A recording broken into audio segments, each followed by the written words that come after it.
વિસાવદર વિધાનસભાની પેટા ચૂંટણી હવે અંતિમ પડાવમાં પ્રવેશી રહી છે, ત્યારે દરેક પક્ષોએ પ્રચારની પાંખો વિસ્તારી છે।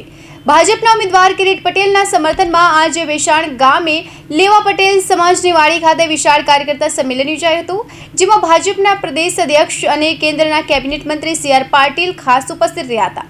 વિસાવદર વિધાનસભાની પેટા ચૂંટણી પ્રચારમાં ભેસાણ ગામે લેવા પટેલ સમાજની વાડી ખાતે વિશાળ કાર્યકર્તા સંમેલન યોજાયું હતું, જેમાં ભાજપના પ્રદેશ અધ્યક્ષ અને કેન્દ્રના કેબિનેટ મંત્રી સી.આર. પાટીલ ખાસ ઉપસ્થિત રહ્યા હતા, જેમણે આમ આદમી પાર્ટી અને ખાસ કેજરીવાલ પર આકરા પ્રહાર કરતા જણાવ્યું હતું કે જેના લીધે દિલ્હીમાં આખી સરકાર પડીએ હારેલા સીએમ ઇટાલિયાનું ફોર્મ ભરાવવા આવ્યા હતા અને અહીં આવીને ચેલેન્જ કરતા હતા।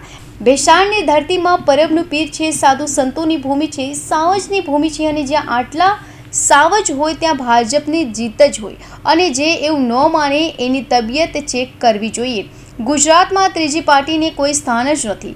તમારે બધાએ 23 તારીખે કિરીટભાઈના વિજય સરઘસમાં આવવાનું છે। સાધુ સંતોની ભૂમિ છે, આ તો સાવજની ભૂમિ છે।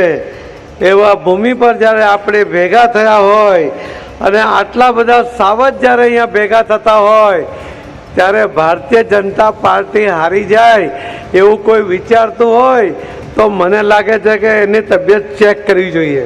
પણ આ મુશ્કેલ સીટ છે, આ સીટ ભાજપ જીતી ન શકે એવું જો કોઈના મનમાં અહીંયા હોય ને તો એને ફરીથી વિચાર કરવો પડશે કે આ સીટ આજે નહીં, આના પછી કાયમી ફક્ત ભારતીય જનતા પાર્ટીનો ઉમેદવાર જ જીતી શકે એટલી મજબૂત આ સીટ છે। દેશ સાથેના વિકાસના પ્રગતિના પથ ઉપર વિસાવદર પણ સૌથી મોખરે હોય। એના મતદારોને એની આવનારી પેઢી માટે જે વિકાસની જરૂર છે એના માટે ભારતીય જનતા પાર્ટીના ઉમેદવારને જીતાડવાની જરૂર છે। મિત્રો, ભૂપત ભયાણી પર કટાક્ષ કરતા પાટીલે જણાવ્યું કે ભૂપતભાઈ મહામંત્રી હતા ત્યારે નારાજ થયા, જ્યાં જીતીને ગયા પણ આ પાર્ટીમાં વિકાસ ન થાય એટલે ફરી ભાજપમાં જોડાયા। એવી જ રીતે હર્ષ રીબડિયા પર કોંગ્રેસમાંથી ધારાસભ્ય રહ્યા ત્યારે વિકાસ ન કરી શક્યા, પરંતુ ભાજપમાં આવ્યા અને એક પણ દિવસ પલાઠી વાળીને બેઠા નથી। પાર્ટીએ કિરીટ પટેલને ઉમેદવાર તરીકે જાહેર કર્યા, પરંતુ આ બધા નારાજ થવાને બદલે કામે લાગી ગયા। આ ભાજપની તાકાત છે।